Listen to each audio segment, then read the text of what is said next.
Saya Gracia dari kelompok 2 dari kelas Manajemen Konstruksi D4603B. Hari ini kami kelompok 2 akan mempresentasikan perihal materi manajemen konstruksi yang telah kami ringkas. Yang pertama, saya akan menjelaskan tentang apa itu manajemen konstruksi. Manajemen konstruksi sendiri adalah proses yang terdiri dari kegiatan merencanakan, mengorganisasikan, mengarahkan sumber daya manusia atau SDM, dan melaksanakan pengendalian untuk mencapai tujuan. Proyek sendiri adalah serangkaian kegiatan terkoordinasi yang unik dengan titik awal dan akhir yang pasti yang dilakukan oleh individu atau organisasi untuk memenuhi tujuan tertentu dengan jadwal, biaya, dan parameter kinerja yang ditentukan. Manajemen proyek merupakan suatu disiplin ilmu yang berfokus pada perencanaan, pengorganisasian, pelaksanaan, pemantauan, dan pengendalian sumber daya untuk mencapai tujuan spesifik dalam batasan waktu, anggaran, dan kualitas yang telah ditetapkan. Berikut merupakan manajemen cycle yang terdiri dari planning, organizing, directing, coordinating, dan controlling. Fungsi dari manajemen konstruksi sendiri adalah yang pertama ada planning atau perencanaan. Fungsi ini melibatkan penetapan tujuan proyek, identifikasi tugas-tugas yang diperlukan, penentuan jadwal, perkiraan anggaran, dan alokasi sumber daya. Perencanaan yang baik membantu memastikan bahwa proyek memiliki arah yang jelas dan dapat dilaksanakan secara efisien.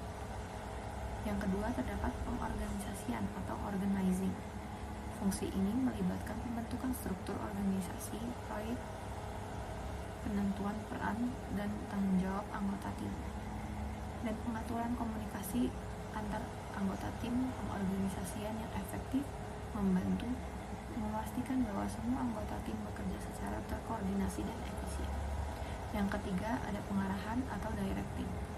Fungsi ini melibatkan pemberian arahan dan motivasi kepada anggota tim serta mengambil keputusan yang diperlukan untuk mencapai tujuan proyek. Pengarahan yang baik membantu memastikan bahwa tim tetap fokus dan termotivasi sepanjang proyek. Yang keempat, ada pengendalian atau controlling.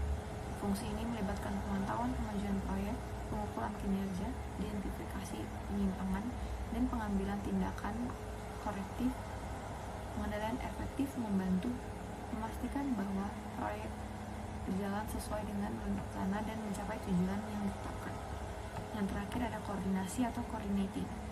Fungsi ini melibatkan penyelesaian berbagai aktivitas proyek, baik di dalam tim proyek maupun di pihak-pihak terkait lainnya. Koordinasi yang baik membantu memastikan bahwa semua aspek proyek berjalan secara harmonis dan terintegrasi. Selanjutnya ada tujuan manajemen konstruksi. Yang pertama ada optimalisasi sumber daya. Mengelola sumber daya manusia, material, keuangan, atau waktu secara efisien untuk menghindari pemborosan dan memaksimalkan produktivitas. Yang selanjutnya ada pengendalian biaya. Memastikan bahwa proyek diselesaikan sesuai dengan anggaran yang telah ditetapkan, menghindari pembengkakan biaya yang tidak terkendali. Selanjutnya ada pengelolaan waktu. Menyelesaikan proyek tepat waktu sesuai dengan jadwal yang telah direncanakan, menghindari keterlambatan yang dapat merugikan. Yang selanjutnya, pengelolaan kualitas. Memastikan bahwa hasil proyek memenuhi standar kualitas yang penting yang telah ditetapkan, memberikan kepuasan kepada pemangku kepentingan. Selanjutnya ada pengelolaan risiko. Mengidentifikasikan, menganalisis, dan mengelola risiko yang mungkin timbul selama proyek berlangsung, meminimalkan dampak negatif. Selanjutnya ada komunikasi efektif. Memastikan komunikasi yang jelas dan efektif antar semua pemangku kepentingan, memastikan informasi yang tepat disampaikan pada waktu yang tepat. Selanjutnya, kepuasan pemangku kepentingan. Memenuhi atau melampaui harapan pemangku kepentingan termasuk klien, sponsor, dan anggota tim proyek.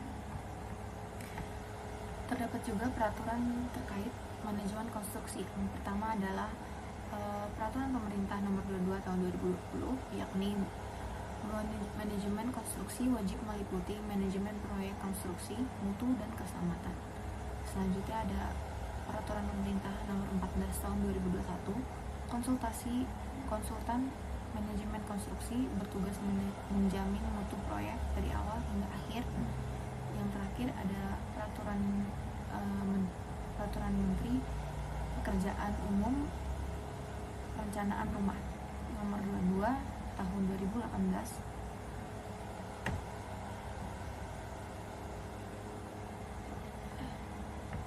Selanjutnya ada Peraturan Pemerintah Pekerjaan Umum Perumahan Rakyat Nomor 22 Tahun 2018 berbunyi, proyek bangunan negara tertentu wajib diawasi perencanaan teknisnya oleh manajemen konstruksi.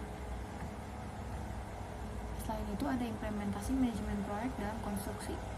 Klasifikasi proyek konstruksi menurut Hinch tahun 93 dan Gould tahun 97 terdapat 4, yakni konstruksi perumahan, bangunan, teknik berat, dan industri. AEC atau Architecture, Engineer and Construction adalah sektor industri konstruksi yang menyediakan layanan desain arsitektur, rekayasa, dan konstruksi. Terhubung dengan klasifikasi proyek konstruksi menunjukkan bahwa desain interior adalah bagian dari implementasi manajemen proyek dalam sektor konstruksi. Yang terakhir adalah urutan stakeholder atau pihak yang bersangkutan dalam manajemen konstruksi. Yang pertama adalah owner atau pemilik, merujuk pada individu atau kelompok yang memiliki kepentingan atas suatu bisnis, proyek, atau aset. Hubungan dengan stakeholder lainnya adalah kontraktor. Owner memiliki hubungan dengan kontraktor, yakni pemilik proyek bekerja sama dengan kontraktor untuk melaksanakan pekerjaan konstruksi. Selanjutnya ada konsultan. Pemilik proyek mungkin menyewa konsultan untuk memberikan nasihat dan dukungan teknis. Yang terakhir, owner juga berhubungan dengan pihak berwenang. Pemilik proyek harus mematuhi peraturan dan perizinan yang berlaku. Selanjutnya ada desainer. Desainer adalah individu atau kelompok yang memiliki peran penting dalam proses perencanaan dan pengembangan suatu proyek, produk, atau layanan. Desainer sendiri memiliki hubungan dengan stakeholder lainnya seperti pemilik proyek. Desainer bekerja bersama dengan pemilik proyek untuk memahami kebutuhan dan preferensi mereka. Desainer juga bekerja sama dengan arsitek atau insinyur. Desainer berkoordinasi dengan arsitek dan insinyur untuk memastikan desain mereka sesuai dengan persyaratan teknis. Yang terakhir, desainer juga berhubungan dengan kontraktor. Desainer bekerja sama dengan kontraktor untuk memastikan desain mereka dapat diimplementasikan dengan baik. Selanjutnya ada QS atau QA. QS adalah seorang yang bertanggung jawab untuk mengelola biaya proyek. QA adalah orang yang bertanggung jawab atas pengelolaan kualitas proyek. Kedua peran ini sangat penting dalam memastikan keberhasilan proyek dan memuaskan stakeholder. QS dan QA bekerja sama untuk memastikan bahwa proyek diselesaikan dengan biaya yang efisien dan kualitas yang tinggi. Selanjutnya ada procurement. Procurement sendiri memainkan peran penting dalam pengelolaan hubungan dengan stakeholder eksternal seperti pemasok dan vendor. Hubungan dengan stakeholder lainnya adalah pemilik proyek. Procurement bekerja sama dengan pemilik proyek untuk memahami kebutuhan pengadaan mereka. Kontraktor. Procurement berkoordinasi dengan kontraktor untuk memastikan ketersediaan bahan dan layanan yang diperlukan. Pemasok. Procurement membangun dan memelihara hubungan dengan pemasok. Dan yang terakhir, procurement juga berhubungan dengan tim proyek. Procurement bekerja sama dengan tim proyek untuk memahami kebutuhan pengadaan mereka. Selanjutnya ada construction management. Construction management adalah individu atau organisasi yang bertanggung jawab atas pengelolaan dan pengawasan proyek konstruksi. Hubungan construction management dengan pihak stakeholder lainnya adalah dengan pemilik proyek. Manajemen konstruksi bekerja sama dengan pemilik proyek untuk memahami kebutuhan dan harapan mereka. Manajemen proyek juga berhubungan dengan kontraktor. Manajemen mengevaluasi, mengawasi, dan mengkoordinasi pekerjaan kontraktor. Selanjutnya, manajemen konstruksi juga berkoordinasi dengan arsitek untuk memastikan desain diimplementasikan dengan benar. Yang terakhir adalah kontraktor. Kontraktor adalah pihak yang bertanggung jawab untuk melaksanakan pekerjaan konstruksi sesuai dengan kontrak yang telah disepakati. Hubungan dengan stakeholder lainnya adalah pemilik proyek. Kontraktor bekerjasama dengan pemilik proyek untuk memahami kebutuhan dan harapan mereka. Kontraktor juga bekerjasama dengan konsultan untuk memastikan pekerjaan sesuai dengan desain dan spesifikasi. Kontraktor seringkali menggunakan subkontrak juga untuk melaksanakan bagian-bagian tertentu dari pekerjaan. Kontraktor juga bekerjasama dengan pemasok untuk mendapatkan bahan dan material bangunan. Sekian dan terima kasih dari presentasi saya. Maaf jika ada salah dan perkataan saya. Nama saya RR Winianindya. Di sini saya akan mempresentasikan materi 3 yaitu fungsi dan wewenang. Yang pertama itu ada owner, yaitu pemilik proyek. Jadi owner ini tuh memiliki tanggung jawab atau eh, hak untuk menentukan tujuan proyek, menyediakan dana dan sumber dana yang diperlukan, kemudian mengambil keputusan strategis terkait proyek.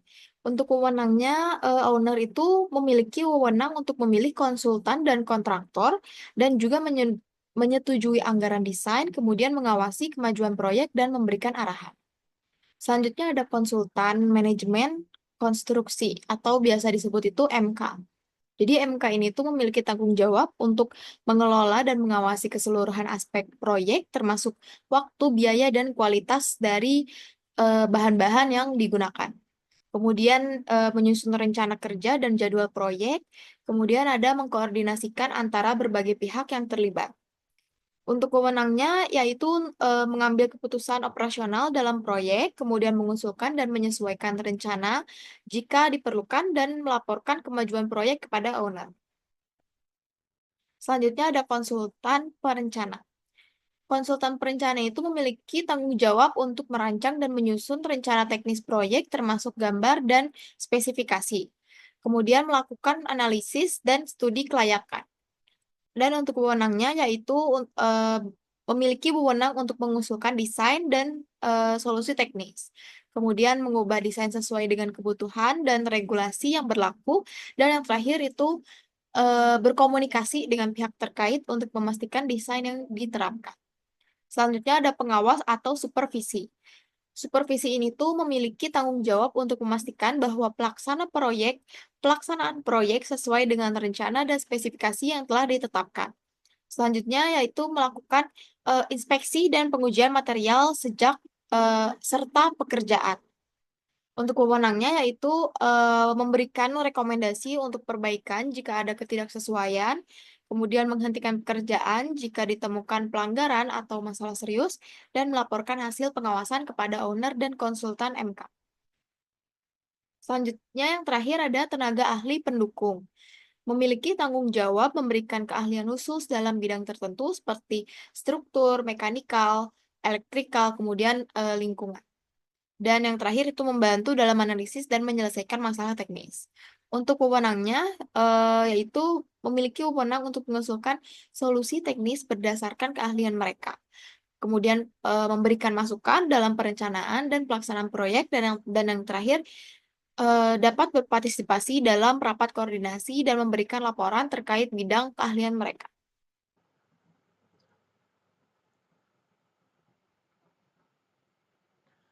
Sekarang yaitu materi 4, yaitu metode pelelangan. Yang pertama ada pelelangan umum. Pelelangan umum bisa terbuka untuk semua desainer yang memenuhi persyaratan. Informasi lelang diumumkan melalui media resmi, platform tender, atau website proyek. Digunakan untuk proyek skala besar yang membutuhkan banyak pilihan konsep desain. Contohnya, ada sayembara desain interior untuk gedung pemerintah atau hotel baru. Yang selanjutnya ada pelelangan terbatas. Hanya desainer tertentu yang diundang untuk mengikuti bidding atau pelelangan. Biasanya digunakan jika proyek membutuhkan keahlian khusus atau standar tertentu. Digunakan oleh perusahaan atau klien yang ingin menyeleksi desainer dari daftar kandidat terpercaya. Contoh, lelang terbatas untuk memilih desainer interior berpengalaman dalam proyek hunian mewah. Lalu selanjutnya ada pemilihan langsung. Pemilihan langsung eh, klien memilih desainer berdasarkan portofolio dan reputasi tanpa melalui proses bidding terbuka. Biasanya digunakan untuk proyek skala menengah atau yang membutuhkan desain dengan cepat. Contohnya pemilihan langsung desainer untuk renovasi butik di pusat perbelanjaan. Lalu selanjutnya ada penunjukan langsung. Klien langsung menunjuk desainer tertentu tanpa proses seleksi lainnya. Dilakukan jika hanya ada satu desainer yang dianggap paling cocok atau memiliki hak eksklusif atas proyek. Biasanya diterapkan pada proyek dengan kebutuhan desain spesifik atau klien yang sudah memiliki preferensi kuat. Contohnya, sebuah brand fashion menunjuk desainer tertentu untuk mendesain konsep interior flagship store mereka. Lalu terdapat swakelola. Desain dikerjakan oleh tim internal tanpa melibatkan desainer eksternal. Biasanya diterapkan oleh perusahaan atau institusi yang memiliki divisi desainer sendiri. Digunakan jika proyek memiliki anggaran terbatas atau klien ingin kendali penuh atas desain. Contohnya, perusahaan coworking space mendesain sendiri kantornya menggunakan tim internal. Lalu terdapat tahapan lelang. Yang pertama ada pengumuman lelang. Lelang diumumkan melalui media resmi, situs proyek, atau undangan langsung kepada desainer tertentu. Pengumuman ini berisi informasi tentang proyek, persyaratan, serta jadwal lelang. Pendaftaran dan pengambilan dokumen lelang. Desainer yang berminat harus mendaftar dan mengambil dokumen lelang yang berisi rincian proyek, spesifikasi desain yang diinginkan, anggaran, serta kriteria evaluasi. Lalu yang ketiga ada penjelasan lelang. Pada tahap ini, penyelenggara memberikan penjelasan lebih rinci mengenai proyek dan menjawab pertanyaan dari peserta lelang. Ini bertujuan agar para peserta memahami kebutuhan klien secara lebih jelas. Yang keempat ada pengajuan proposal. Desainer mengajukan proposal yang berisi konsep desain, portofolio, RAB, jadwal pelaksanaan, serta dokumen administrasi lainnya. Lalu yang kelima ada evaluasi proposal. Proposal yang masuk akan dievaluasi berdasarkan kriteria yang telah ditentukan. Evaluasi ini mencakup aspek administratif, teknis, serta harga yang ditawarkan. Lalu yang keenam ada presentasi dan klarifikasi. Beberapa peserta yang lolos tahap awal mungkin diminta untuk mempresentasikan konsep desain mereka di hadapan panitia atau klien. Ini juga menjadi kesempatan untuk melakukan klarifikasi mengenai detail desain yang akan diajukan. Yang ketujuh ada pengumuman pemenang. Setelah dievaluasi selesai, penyelenggara mengumumkan pemenang lelang. Pemenang dipilih berdasarkan skor tertinggi dari aspek teknis, harga, dan kriteria lainnya. Harga yang paling murah biasanya yang dipilih. Nomor 8 ada penandatanganan kontrak. Pemenang lelang menandatangani kontrak dengan penyelenggara untuk memulai proyek desain interior sesuai dengan konsep yang telah disepakati. Lalu selanjutnya, ada persyaratan lelang. Agar dapat mengikuti lelang, peserta harus memenuhi beberapa persyaratan berikut. Yang pertama ada legalitas usaha. Yang kedua ada portofolio dan pengalaman. Yang ketiga ada tim dan kompetensi. Yang keempat ada proposal teknis dan finansial. Yang kelima adalah kapasitas keuangan. Lalu evaluasi lelang. Yang pertama aspek administratif. Pemeriksaan kelengkapan dokumen seperti legalitas, pengalaman kerja, izin usaha. Verifikasi apakah peserta memenuhi syarat yang telah ditentukan. Yang kedua ada aspek teknis, yaitu penilaian terhadap konsep desain yang diajukan, yaitu ada estetika, fungsionalitas, dan inovasi. Lalu ada kesesuaian desain dengan kebutuhan dan visi klien, pemilihan material, dan metode pengerjaan yang digunakan. Yang ketiga ada aspek harga. Analisis terhadap anggaran yang diajukan apakah sesuai dengan nilai pasar dan spesifikasi proyek. Perbandingan antara harga dan kualitas yang ditawarkan oleh peserta lelang lainnya. Yang keempat adalah jadwal dan metode pelaksanaan. Evaluasi terhadap perencanaan waktu pengerjaan proyek. Lalu penilaian terhadap metode kerja, efisiensi, dan kesiapan sumber daya yang digunakan.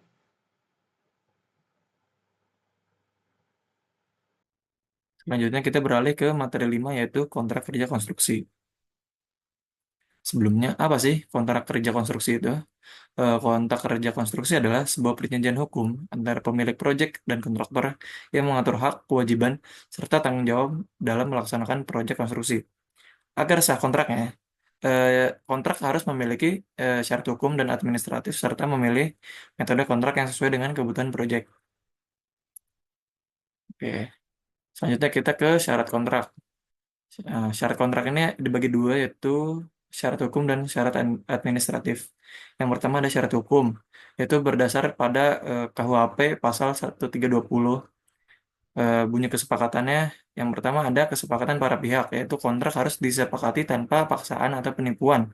Lalu yang kedua ada kecakapan hukum, yaitu semua pihak harus memiliki kapasitas hukum termasuk izin usaha konstruksi.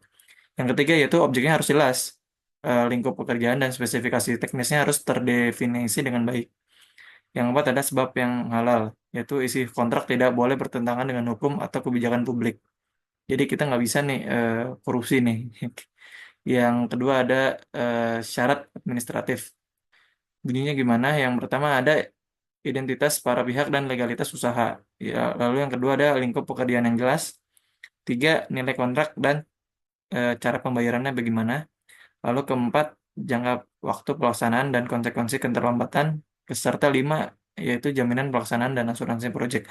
Jadi syarat-syarat kontrak ini memang harus ada dan harus disepakati bersama. Next ada hubungan kontrak dengan berbagai metode. Eh, Disebut ada 5 metode. Yang pertama yaitu ada metode tradisional atau design build build. Yaitu pemilik proyek harus memiliki kontrak terpisah dengan konsultan, perencana, dan kontraktor. Lalu yang kedua ada metode swakelola, yaitu pemilik proyek harus mengelola sendiri mulai dari konstruksi tanpa kontraktor utamanya. Lalu yang ketiga ada metode kontrak terpisah, yaitu pemilik proyek harus mengadakan beberapa kontrak-kontrak yang terpisah dengan berbagai pihak, seperti konsultan, perencana, kontraktor utama, dan pemasok material. Yang keempat ada metode rancang bangun atau design and build, yaitu kontraktor mengerjakan desain dan pembangunan dalam satu kontrak. Lalu yang kelima yaitu ada metode manajemen konstruksi atau CMAR, yaitu pemilik proyek harus menunjuk construction manager untuk mengelola proyeknya tanpa menjadi kontraktor utama. Selanjutnya ada struktur hubungan kontraknya. Yang pertama kita mulai dulu dari metode tradisional atau design build and build. Itu kontrak pertama itu menunjuk pada pemilik proyek ke konsultan perencana. Lalu untuk kontrak kedua yaitu pemilik proyek dengan kontraktor. Serta terakhir kontraktor ke subkontraktor jika diperlukan. Keuntungannya apa dengan metode ini? Eh, jadi pemilik bisa mengontrol penuh terhadap desain sebelum konstruksinya dimulai. Lalu kekurangannya itu proyeknya bisa lebih lambat kelarnya karena harus menyelesaikan desainnya dulu sebelum memulai pembangunannya. Lalu yang kedua ada metode swakelola, yaitu pemilik proyek ke konsultan itu opsional, serta pemilik proyek ke tenaga kerjaan atau subkontraktor. Keuntungannya apa? Yaitu lebih hemat biaya karena tidak ada keuntungan kontraktor utama. Lalu kekurangannya membutuhkan keterampilan manajemen proyek yang kuat agar proyeknya tetap berjalan.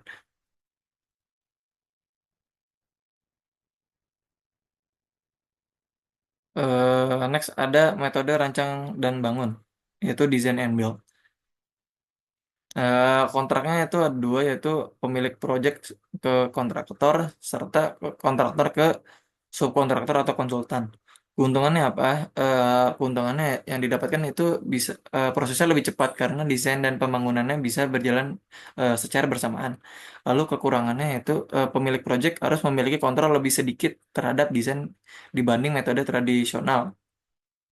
Lalu yang terakhir yaitu metode manajemen konstruksi atau CMAR. Itu kontraknya yang pertama harus dari pemilik proyek ke construction manager, lalu construction manager ke subkontraktor atau penyedia jasa. Keuntungannya yaitu manajemen risikonya lebih baik karena si construction manajernya bertanggung jawab atas keberhasilan proyek tersebut. Lalu kekurangannya itu biayanya bisa lebih tinggi karena pemilik harus membayar jasa manajemen tambahan. Materi 6 yaitu metode penyiapan administrasi proyek dan pelaksanaan.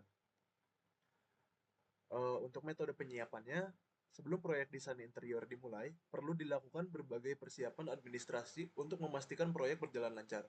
Persiapan ini mencakup beberapa aspek berikut. Pertama, ada penyusunan dokumen kontrak dan legalitas. Semua aspek hukum proyek harus dipersiapkan dengan baik agar tidak terjadi sengketa di kemudian hari. Dokumen yang perlu disiapkan meliputi pertama kontrak kerja antara klien dan kontraktor atau desainer. Lalu ada perizinan yang diperlukan untuk pengerjaan proyek, misalnya izin renovasi jika proyek dilakukan di gedung existing. Lalu ada asuransi proyek untuk mengantisipasi risiko yang mungkin terjadi selama pelaksanaan. Yang kedua ada rencana anggaran biaya atau RAB. Pembuatan RAB sangat penting untuk mengontrol biaya proyek. Dalam desainer interior, RAB mencakup material dan furnitur yang akan digunakan, biaya tenaga kerja dan jasa desain, biaya logistik, transportasi, dan pemasangan. Lalu selanjutnya ada penyusunan spesifikasi teknik dan gambar kerja. Spesifikasi teknis dan gambar kerja menjadi pedoman utama dalam pelaksanaan proyek. Dokumen ini harus mencakup detail desain, termasuk konsep estetika dan fungsionalitas, spesifikasi material yang akan digunakan, gambar kerja teknis yang digunakan sebagai acuan dalam pengerjaan fisik. Lalu terakhir ada penyusunan jadwal dan metode kerja. Jadwal kerja dibuat untuk memastikan setiap tahap proyek dapat berjalan sesuai rencana. Penyusunan metode kerja juga harus disesuaikan dengan kondisi di lapangan agar proyek berjalan efisien. Lalu selanjutnya ada metode pelaksanaan fisik di lapangan. Setelah persiapan administrasi selesai, proyek masuk ke tahap pelaksanaan fisik di lapangan. Metode pelaksanaan ini melibatkan beberapa aspek utama. Yang pertama ada rencana kerja, yaitu adalah panduan utama dalam pelaksanaan proyek. Rencana ini meliputi pembagian tugas antara desainer, kontraktor dan pekerja. Lalu ada pengadaan material sesuai dengan jadwal yang telah ditentukan. Identifikasi potensi kendala di lapangan dan solusi alternatifnya. Lalu yang kedua ada rencana lapangan. Sebelum proyek dimulai, perlu dilakukan persiapan area kerja, seperti pembersihan dan persiapan lokasi pemasangan, pengukuran ulang untuk memastikan desain sesuai dengan kondisi aktual di lapangan, pengaturan akses kerja bagi tenaga kerja dan pengiriman material. Lalu yang ketiga ada penyusunan jadwal kerja. Jadwal kerja dibuat untuk mengatur tahapan pelaksanaan proyek agar berjalan sesuai target waktu. Penyusunan jadwal ini mencakup, pertama ada perencanaan pelaksanaan. Dalamnya ada menentukan timeline pengerjaan masing-masing bagian, seperti instalasi lantai, dinding, pencahayaan, dan furnitur. Lalu ada mengatur urutan kerja agar tidak terjadi benturan antar pekerjaan, misalnya pemasangan listrik sebelum pemasangan dinding atau plafon. Yang kedua ada pengawasan dan kontrol kualitas. Mengawasi setiap tahapan pengerjaan agar sesuai dengan desain dan spesifikasi teknis. Lalu ada memastikan material yang digunakan sesuai standar yang telah ditentukan. Melakukan inspeksi rutin untuk mendeteksi kesalahan atau kekurangan yang perlu diperbaiki sebelum proyek selesai. Yang ketiga, ada evaluasi dan penyelesaian akhir. Melakukan pengecekan keseluruhan hasil pekerjaan sebelum proyek diserahkan kepada klien. Menyusun daftar kekurangan dan melakukan perbaikan jika diperlukan. Menyediakan dokumentasi akhir proyek, termasuk gambar as-built dan laporan pelaksanaan proyek. Ya, sebelum masuk ke materi 7, sebelumnya perkenalkan nama saya Muhammad Kamil Nasrullah. Di sini saya akan membahas tentang implementasi RAB. Nah, jadi yang pertama itu ada volume pekerjaan. Jadi untuk volume pekerjaan itu ruang yang digunakan adalah 25 meter persegi dan terdapat 10 jenis sepatu. Maka volume pekerjaan untuk pemasangan display dapat dihitung dengan mengalokasikan waktu untuk pemasangan rak dan pengaturan produk dalam ruang tersebut dengan estimasi yang pertama itu desain dan pengaturan layout itu selama 1 sampai 2 hari untuk perencanaan. Lalu yang kedua itu ada pemasangan display, rak atau stand dan pencahayaan itu estimasinya 2 sampai 3 hari tergantung jumlah raknya. Yang ketiga itu ada penataan produk yaitu 1 sampai 2 hari untuk menata produk dan pada display. Lalu yang keempat ada pemeliharaan. 1 hari di setiap bulan untuk merapikan dan membersihkan area display. Nah, lalu selanjutnya itu ada harga satuan. Untuk di tabelnya itu ada komponen dan ada estimasi harga. Yang pertama itu ini harga kasarnya. Desain layout itu mulai dari 1,5 sampai 5 juta. Untuk rak kayunya itu per unit di kisaran 500 sampai 2 juta. Lalu ada lampu LED per unit 100 sampai 500 ribu. Lantai displaynya itu dihitung per meter persegi. Estimasinya itu 100 sampai 500 ribu. Lalu ada pemasangan rak 100 sampai 300 ribu per unit. Lalu ada pemasangan lampu LED 50 sampai 200 ribu per unit. Lalu ada pemasangan lantai 150 sampai 500 ribu per meter persegi. Lalu ada penciptaan produk 50.000 sampai 150.000 per jam. Pembersihan display itu ada di kisaran 100 sampai 300.000 per bulan. Lalu ada pembaruan display untuk apabila ada kerusakan atau maintenance dan lain-lain, itu di 500.000 sampai 1.500.000 per bulannya. Nah, ini untuk estimasi kasar total biayanya itu ada di 18.300.000 untuk satu kali pemasangan display. Perlu dicatat bahwa harga-harga ini adalah estimasi dan bisa bervariasi tergantung pada penyedia, lokasi, dan kebutuhan spesifik dari detail tersebut. Nah, lalu selanjutnya itu ada bill of quantity. Yang pertama itu untuk pekerjaan display. Tabel pertama itu ada desain display layout, volumenya 1, untuk satuannya itu paket, harga satuannya itu di 3 juta. Nah, untuk desain estetika itu 1 juga, satuannya paket, harga satuannya itu ada di 2 juta, dan total untuk pekerjaan desain display itu ada di 5 juta. Nah, untuk material display itu ada rak kayu, ada 5, lalu harganya itu ada di 1.500.000. Jadi total untuk 5 unit itu ada 7.500.000. Lalu LED ada 5 unit juga, harga satu itu 200.000. Total biaya itu ada 1 juta untuk 5 unit LED. Lalu lantai display ada 10 meter persegi, harga satunya itu 300.000 per meter persegi. Untuk 10 meter persegi berarti ada di 3 juta total untuk lantai display, dan total material display yang digunakan itu ada 11.500.000. Lalu selanjutnya ada pekerjaan pemasangan. Pemasangan rak kayu 5 unit itu harga satuannya 500.000 per 1 unitnya, dan totalnya itu ada 1 juta. Pemasangan lampu LED itu ada 5 unit, harga satuannya 100.000 dan total biaya itu ada 500.000. Dan pemasangan lantai display itu ada 10 meter persegi, harga satuan untuk pemasangan per meter persegi itu 200.000 dan totalnya itu ada di 2 juta untuk 10 meter persegi. Total pemasangan itu ada 3.500.000. Lalu ada pekerjaan penataan dan pengaturan produk itu 10 per jamnya, dan harga satuan per 1 jam itu 150.000 dan totalnya itu ada 1.500.000 untuk 10 jam. Lalu ada pemeliharaan dan pembaruan. Pembersihan display per bulan itu 300.000. Lalu ada pembaruan display atau rotasi produk itu 1.500.000 dan totalnya itu ada 1.800.000. Dan ini adalah rangkuman total biayanya itu ada di 23,3 juta. 23,300.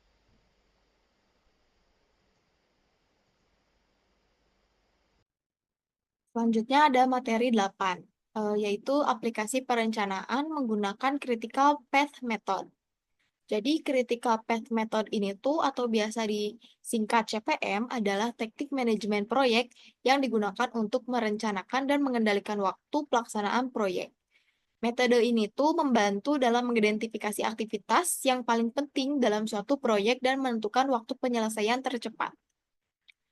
Berikut adalah penjelasan mengenai aplikasi perencanaan waktu pelaksanaan menggunakan CPM. Yang pertama itu ada mengidentifikasi aktivitas proyek. Jadi membuat daftar semua aktivitas yang diperlukan untuk menyelesaikan proyek.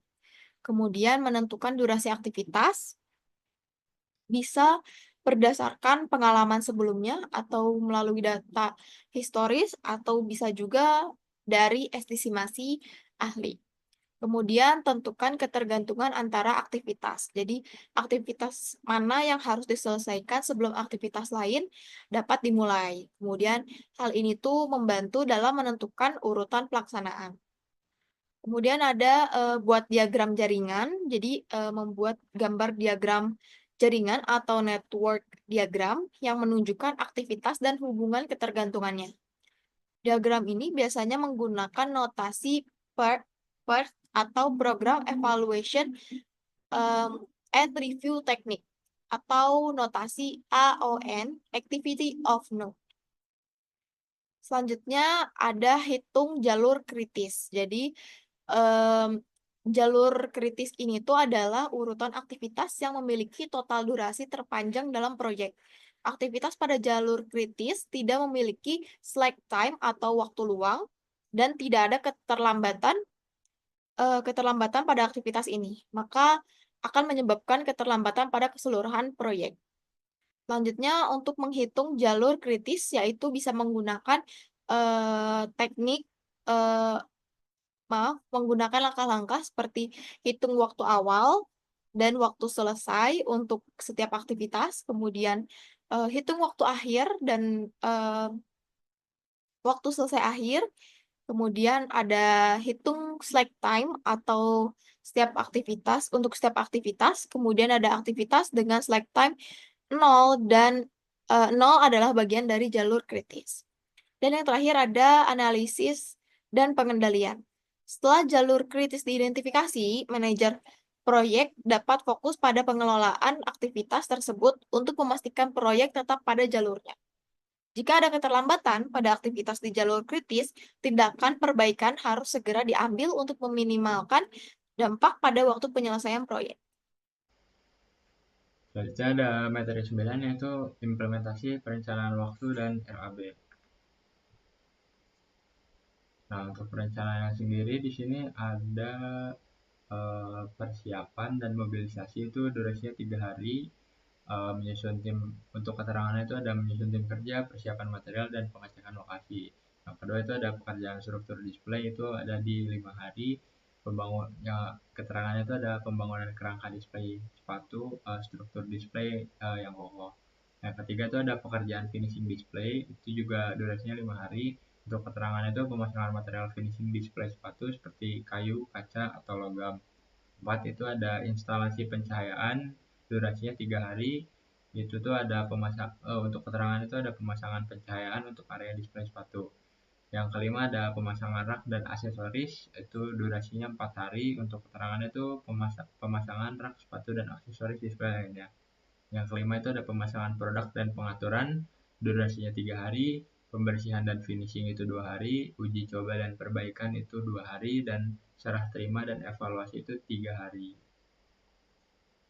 Untuk rincian aktivitasnya, yang pertama itu persiapan dan mobilisasi itu membentuk tim proyek yang akan menangani pekerjaan, lalu ada pengecekan lokasi, memastikan bahwa area siap untuk konstruksi, lalu ada persiapan bahan atau material display rak dan aksesoris.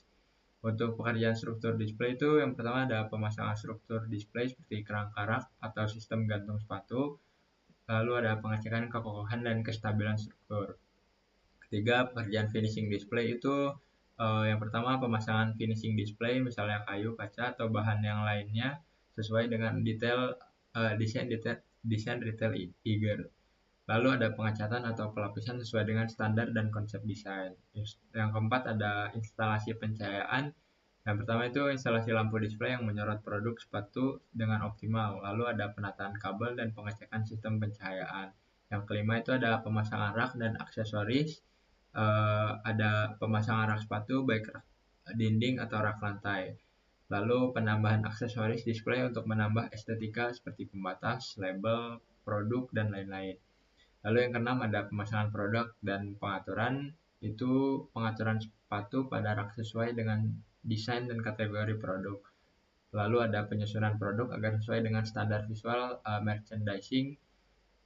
Selanjutnya ada yang ketujuh itu ada pembersihan dan finishing. Pembersihan area display dan sisa-sisa pekerjaan, lalu pengecekan terakhir dan tampilan display sepatu. Lalu yang kedelapan itu ada uji coba dan perbaikan. Uji coba dan perbaikan kecil jika ada masalah dengan pemasangan atau pencahayaan. Selanjutnya ada penyempurnaan tampilan dan fungsionalitas display. Lalu yang terakhir ada serah terima dan evaluasi, yaitu proses serah terima proyek kepada pihak eager, lalu evaluasi hasil pekerjaan dan umpan balik. Nah, ini untuk RAB-nya. Pekerjaan struktur display itu volumenya 25, satuannya meter persegi, harga satuannya itu 1.500.000, jadi total untuk 25 meter persegi itu ada di 37.500.000. Pekerjaan finishing ada 25 meter persegi satuannya, harga satuan per meter persegi itu 800.000, dan total untuk 25 meter persegi itu ada di 20 juta. instalasi pencahayaan itu ada di 5 titik. Satu titiknya itu 350.000. Jadi jumlah totalnya itu ada di 1.750.000 untuk 5 titik. Lalu ada pemasangan rak display 5 unit, harga satu itu 1 juta per 1 unitnya. Jumlah biaya untuk 5 unit itu ada di 5 juta. Lalu pemasangan aksesoris display itu satu, volume dan satuannya itu set, harga satuannya itu 500.000. Lalu ada pemasangan produk sepatu, volumenya itu ada 20, untuk 20 pasang sepatu, harga satu itu 50.000, dan total untuk 20 pasang sepatu itu ada di 1 juta. Lalu ada pekerjaan pembersihan itu 2 hari, harga satuan per satu hari itu ada di 300.000, jadi untuk 2 hari itu ada di 600.000. Dan ini ada biaya kontingensi 5%, yaitu cadangan untuk biaya tak terduga ada di 1.600.000. Ini untuk total biaya pekerjaannya itu ada di 33.950.000. Ini tuh total RAB tanpa biaya kontingensi. Untuk detail keterangannya bisa dilihat sendiri di sini. Oke, kita ke pembahasan terakhir yaitu keselamatan dan kesehatan kerja atau K3. Sebelumnya yang belum tahu apa itu K3. K3 itu bisa dibilang keselamatan dan kesehatan kerja adalah sebuah upaya untuk menciptakan lingkungan kerja yang aman, sehat, dan bebas dari risiko kecelakaan atau penyakit akibat kerja. K3 sendiri bertujuan untuk melindungi pekerja, peralatan, serta lingkungan kerja dari potensi-potensi bahaya yang dapat terjadi di tempat kerja, terutama di sektor konstruksi dan industri. Oke, next ada arti lambang dari K3-nya sendiri, yaitu yang pertama ada eh, arti dari tanda palang bebas. Arti dari tanda palang yaitu bebas dari kecelakaan dan penyakit akibat kerja, atau bisa disebut PAK. Lalu yang kedua ada arti dari roda gigi, yaitu bekerja dengan kesegaran jasmani, jasmani dan rohani. Yang ketiga ada arti dari si warna putih sendiri, yaitu bersih dan suci. Lalu makna dari warna hijau yaitu selamat, sehat, dan sejahtera. Lalu arti dari 11 gigi, maaf, dari 11 roda geriginya yaitu 11 bab dalam Undang-Undang Nomor 1 Tahun 1970 tentang keselamatan kerja. Oke, ini next ada tujuan utamanya K3, yaitu yang pertama ada mencegah kecelakaan kerja dan penyakit akibat kerja. Lalu yang kedua ada melindungi pekerja dan orang lain di sekitar lingkungan kerja. Yang ketiga yaitu menjamin operasional perusahaan berjalan lancar dan efisien. Yang terakhir yaitu meningkatkan produktivitas dengan menciptakan tempat kerja yang aman. Next ada peraturan K3. Eh, untuk peraturan K3 sendiri sudah diatur dalam Undang-Undang Nomor 1 Tahun 1970 tentang keselamatan kerja. Bunyinya itu seperti atau isinya itu seperti berikut, yaitu yang pertama mengatur kewajiban perusahaan dalam menerapkan standar keselamatan kerja, lalu menyebutkan hak pekerja untuk mendapat perlindungan K3. Lalu ada juga undang-undang yang lain seperti Nomor 13 Tahun 2003 tentang ketenagakerjaan, yaitu yang pertama untuk mengatur kewajiban perusahaan untuk menjamin keselamatan dan karyawan serta menyediakan sanksi bagi pelanggaran terkait K3. Oke, dan terakhir ada Peraturan Pemerintah Nomor 50 Tahun 2012 tentang penerapan sistem K3, yaitu yang pertama harus mewajibkan perusahaan untuk menerapkan sistem K3 sesuai dengan skala bisnisnya. Lalu yang terakhir ada Peraturan Menteri Ketenagakerjaan tahun 2010 tentang alat pelindung diri atau APD. Next. Tadi kan kita sudah menyebut tentang keselamatan kerja kan. Nah, apa sih penyebab terjadinya kecelakaan di tempat kerja itu? Yang pertama ada faktor human error, yaitu kurangnya kesadaran dan pelatihan, kecerobohan dan atau mengabaikan prosedur keselamatan. Yang ketiga ini yang biasa terjadi yaitu keletihan atau stres dalam lingkungan kerja. Karena ya, mungkin itu dari pressure tinggi mungkin, atau memang beban kerjanya memang lebih berat aja. Lalu yang kedua ada faktor lingkungan, yaitu kondisi tempat kerja yang berbahaya seperti di konstruksi atau di pertambangan, serta kurangnya tanda peringatan yang biasanya tersedia dalam di berbagai sektor. Lalu ketiga ada faktor peralatan dan mesin. Itu yang pertama ada kesalahan dalam pengoperasian alat berat serta kurangnya perawatan mesin dan alat. Lalu yang terakhir itu faktor manajerial. Yang pertama nih sangat ini banget sangat rawan, yaitu kurangnya pengawasan keselamatan serta lalu yang kedua ada kurangnya evaluasi dan penjagaan resiko, dan ketiga yaitu kebijakan K3 yang lemah.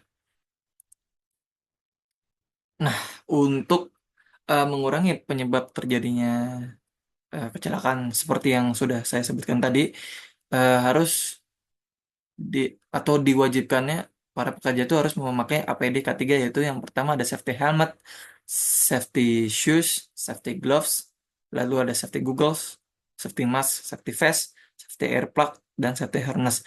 Semuanya memiliki peran yang sangat apa bisa bisa dibilang sangat penting ya bagi sektor konstruksi untuk dalam hal ini. Dan itu semua harus dipakai dalam wilayah konstruksi tersebut. Sekian, terima kasih dari kelompok kami. Wassalamualaikum warahmatullahi wabarakatuh.